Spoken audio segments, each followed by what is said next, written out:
எவ்வளவு பாடுபடுகிறீர்களோ பலன் பெருகும், பலன் அதிகமா இருக்கும். பலன் அதிகமா, பாடுகள் பெருக பெருக பெருக அதற்கு பல மடங்கு பலன் நமக்கு இருக்கிறது.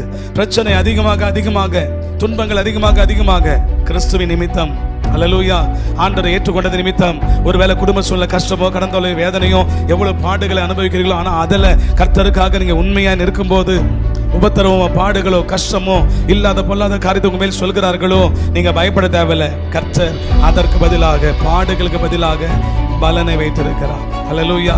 இப்ப கொஞ்ச காலம் பாடு அனுபவிக்கிற உங்களை சீர்படுத்தி சிறப்படுத்தி பலப்படுத்தி நிலைநிறுத்துவார் என்று சொல்லப்பட்டிருக்கிறார். பொறுமையோட காத்திருக்கிறோம். அல்லேலூயா.